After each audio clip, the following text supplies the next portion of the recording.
Hey everybody, it's Casual Boops coming at you with another video, and today we're going to be doing the review of the M4Y, or I'm going to call it the MIVY. MIVY? Get it? M-I-V-Y, right? I know that's a Roman numeral 4, but MIVY, it's a good nickname, right? It's the Tier 8 premium heavy tank that is going to be added to the line, and it's part of the Yo tanks, the tanks that are featured, the new miniature line of Tier 8 heavy, of United States American heavy tanks on the tech tree that have this double track feature that the AE Phase 1 should totally get eventually, by the way. It's basically, I'm just going to review that, and it's in the loot boxes. Do I think the tank is good? Yes, I do. Do I think you should buy this tank? Obviously right now it's in the loot boxes, so you can't really just pick, but I'm sure at a time in the future they will sell this tank, probably in about 6 months. 6 months from now they'll probably sell it, and then then afterwards they'll probably sell it periodically again, just like everything else. Do I think you should buy this tank? If you like heavy tanks, if you like the Renegade, then you'll like this tank.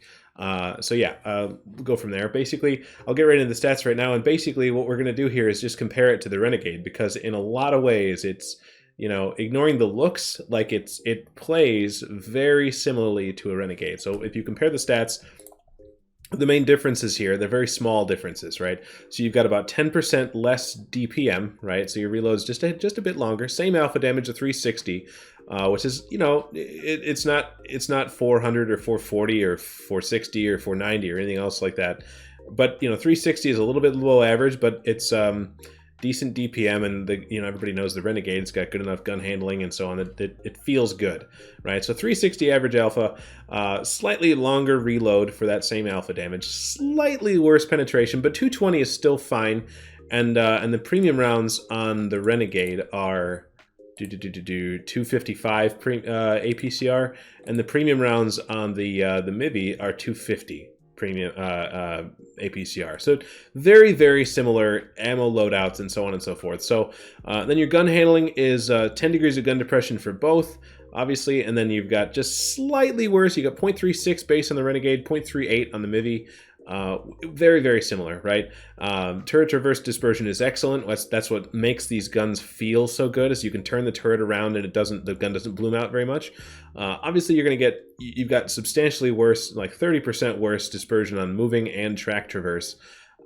So when you're on the move, it does bloom out quite a bit. But again, you can quiet this down some quite a bit. Mobility wise, I've tested this in a training room. I did a drag race with a MIVY versus a Renegade. It's very similar. The MIVY is maybe about 10% faster.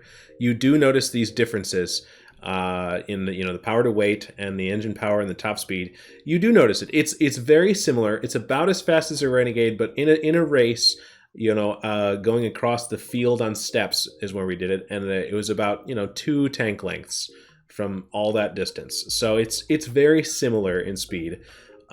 Which is good, right? People like the Renegade because it's fast. For a heavy, it's fairly quick. It feels more mobile. It doesn't, it's not very sluggish. So we've got that going for it. And then, of course, the higher power to weight is going to allow it to climb hills a little faster than the Renegade. But again, it's very comparable to the Renegade for speed. And then the armor we'll get into. These numbers don't really tell you anything. And then the last thing, I guess the big thing, is that the Renegade gets 400 meters of base view range. The MIVY gets 380, which is a downside. I mean, that's 380. You can work with that, and you can do things to make that better, of course. But like the Renegade, having a base of 400 is really, really nice. And I just want to double check here. So the crew layout is the radio man is the commander, and it is the same on the MIVY. So that's the baseline of the stats. It feels very comfy. And let's just get into the armor model right now. So armor.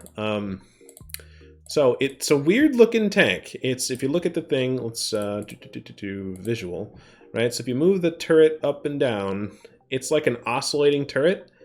It's just kind of, I don't know, for whatever reason this looks funny because of the collar in the front, right? This little armored collar thing.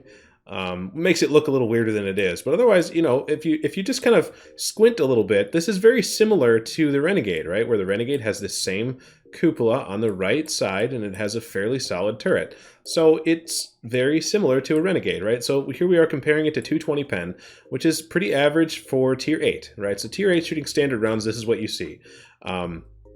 You do have this cupola, right, just like the Renegade, but the turret face is pretty solid, right? 320, 380, you know, looks like down to 400 and stuff. So that means, like, this is actually going to hold up pretty okay against tier 10s. And even some tier 10s shooting gold have to aim, right?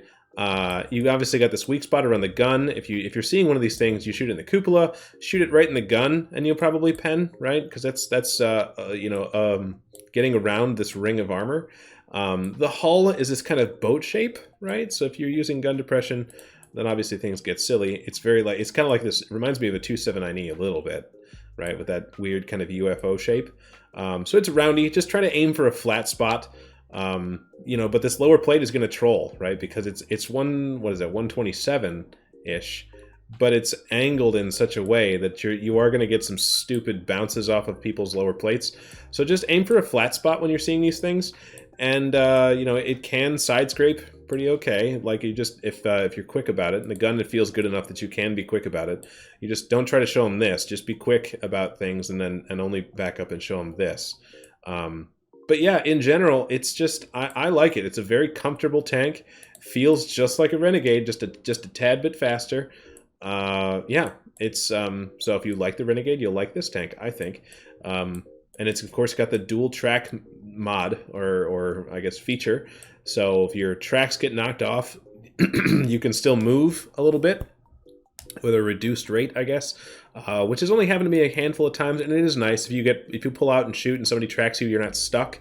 You can still pull back behind cover. It's very nice.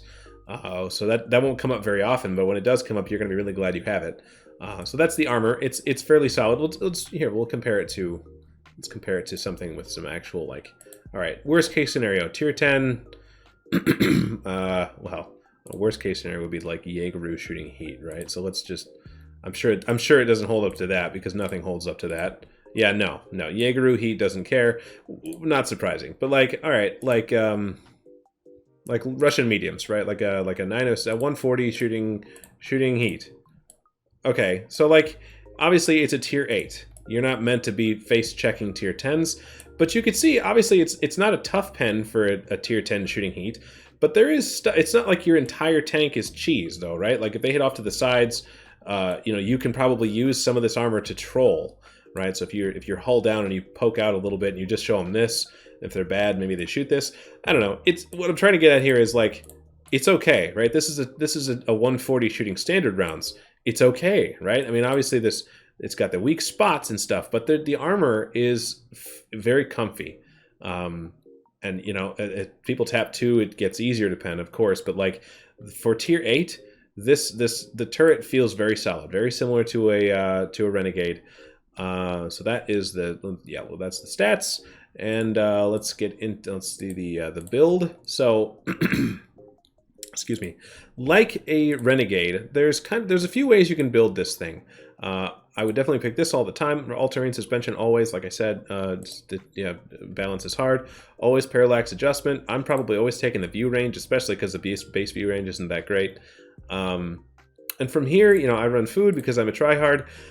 From here, it's up to you, right? So I have run my Renegades this way, and I've chested this one, the MIVY, this way too, where you have a mobility slot and a turbo, and that feels really good, right? Because you've got almost 20 power to weight and 50 top speed. This is medium tank levels of mobility, right? With 21, like if you were to just take a snapshot of this mobility area, and you would probably guess that this is maybe a slower medium tank, but like this is within the realm of medium tanks. And then of course you've got your rammer and a V-stab. That's excuse me, that is one way to do this, and that's definitely not the wrong way, right? This is one way to do, very conventional.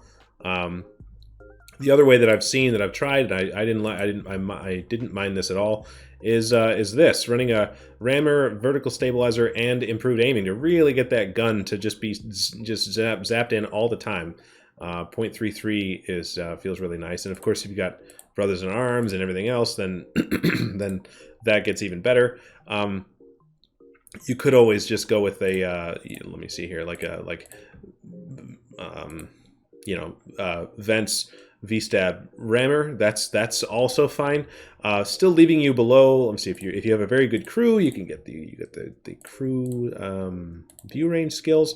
That gets you just over 445, which is a kind of a key thing. So this is probably, you know, to get the view range to be comfortable, this is probably where most people are going to be. And that's totally fine. Nothing wrong with that at all. So play with it. I mean, the tank is comfortable enough that there are a lot of different configurations. All these ones that I've talked about are totally fine, I think. You could even run optics if you really want to, but I think, you know, it's kind of a waste. I would focus, since it's a heavy tank, I would focus either more on the mobility and more on the gun, which is why you have the mobility slot and the firepower slot. So, yeah. Without further ado, let's get into the gameplay. Alright, we are going to be following Triggers Down, also known as Nick Shocks, in his MIVY, playing on Westfield. It's a Tier 8 game. There's Tier 7s in the game. There's 2 artillery. And by the way, check out Nick Shocks. I'm going to link his Twitch channel, his YouTube channel down in the description below. Great player, 3 marks, all kinds of stuff. Better player than me. And thank you to Nick for sending in the replay, letting me use this and show you fine people just what this thing is capable of.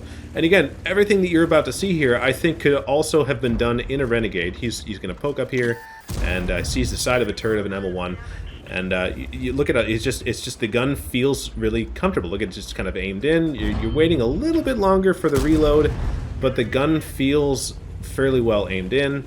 The reverse speed is really nice, so you can pull back, you take your shot, you go up and you pull back, and there you go. Okay, miss. I don't know where the shot went. That's over the engine deck, but again, you're looking at this, you're just kind of moving around back and forth, using the mobility to zip over here. Look at how quick he can get over this, 36, 40 miles an hour, or kilometers an hour, to slap this Tiger in the side who couldn't back up fast enough. And this is just like, I don't know, look at, you're just kind of all over the place. You're just taking a shot here and a shot there, and snagging a shot into the hull of the TL1. It's just snappy, right? And so it is kind of it's comfortable gameplay, right? But again, I just want to reiterate, this is like, there's not a lot here that you're seeing that couldn't also be done in a Renegade. So like, you know, the main feature here is that if you get tracked, you can pull back down, which I guess in this situation would be a really big deal. If Nick Shocks got tracked up on the top of this hill, and then there's, like, you know, all these tanks that are up on this hill that would love to shoot him, but since he has this dual track thing, he would be able to pull back down and keep himself alive. So it's like a survivability thing, but gameplay wise and, you know, gun stats wise, I can't believe that one went in. It's very similar to a Renegade. So like, I do think that, like, this is a good solid tank. I don't think it's going to break any games. I think it's comfortable. Struggling with the gun depression there for just a second. Like, if you like the Renegade, you're going to like this. If you didn't care for the Renegade, you're probably not going to like this either. At the same time, I don't think this is like something new and exciting and, oh my god, you've got to have this because it's something that's never been experienced in this game before. I don't think that's true either, because, like, again, you I think mostly could. I'm kind of surprised that one didn't get on. You're noticing Nick is struggling with the penetration just a hair, and you definitely have to keep the tank moving a little bit to keep them from hitting your cupola.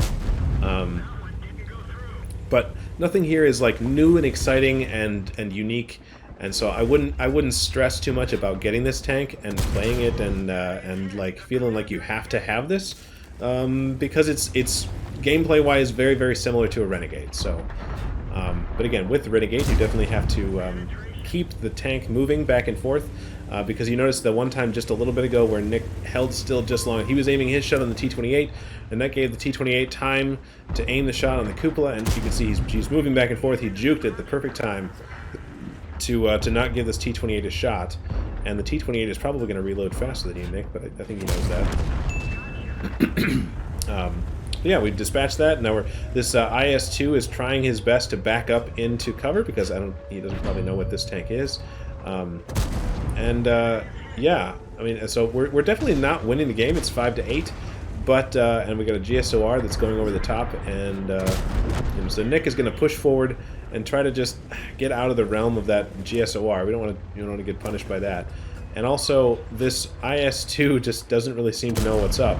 So we're going to take our snappy shots while we can, And now this is the part that's dangerous because we're going to crest this ridge. And if this IS-22 is paying attention, you see he's wiggling the gun, trying to get that turret to move to make that cupola even harder to hit. It's just one of the things you're going to have to learn to do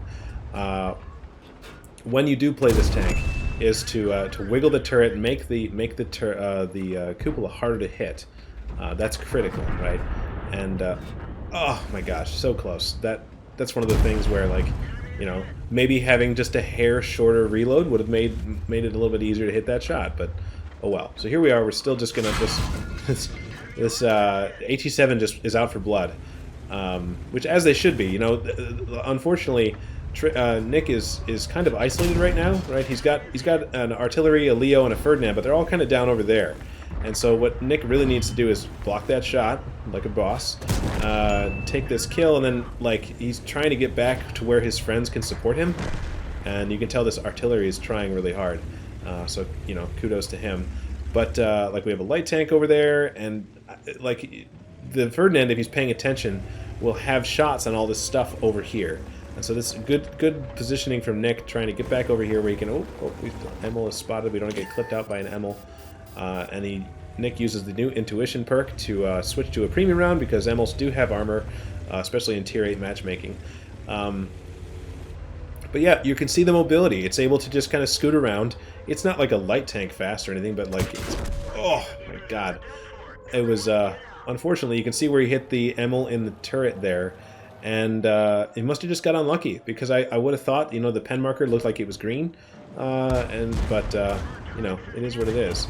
So now we're watching the clipping here, this autoloader on autoloader action, and to be honest with you, I'm a little bit invested in how this game is going to go. So we're just gonna let you play it out here, guys. So the 1357 is going to re-clip, and I think this ML1 is clipped out. So he's going to disengage, which is a smart thing to do. Go back for a reload, and don't really worry about the cap. The cap doesn't really matter. And the cap's gotten reset anyways. So here we go. Auto aim, win. Okay, nice. And now we got to clean up the J Panther, who is apparently just beating up on this Ferdinand. Ferdinand must have taken him down. Good deal. And now we're just hunting down artillery. Yeah. So the light tank's going to go pick the artillery, and looks like we pulled it back. You know. Alright, so at the end of the game, triggers down, Nick Shocks ended up taking home 6,596 damage, 6 kills, 1,700 block, almost 700 assistance. That's a top gun, high caliber, the scout badge somehow, ace tanker. That ended up getting 1,891 base XP, which is an excellent game. And then at the end of the game here, it also looks like Nick managed to pull a profit of 87,000 credits, and even with, you know, shot some gold and some premium consumables and stuff. So you can see, you know, it's just, again, I keep saying this, it's just like a Renegade. Renegade makes a lot of good money and has a very comfortable, good, you know, good, well-behaved gun that hits shots, and, you know, you don't need to spam gold in it, and so does this. So it's very similar playstyle, very similar feeling. So yeah. Congratulations to Nick Shocks on the excellent game. Thanks for allowing me to use this.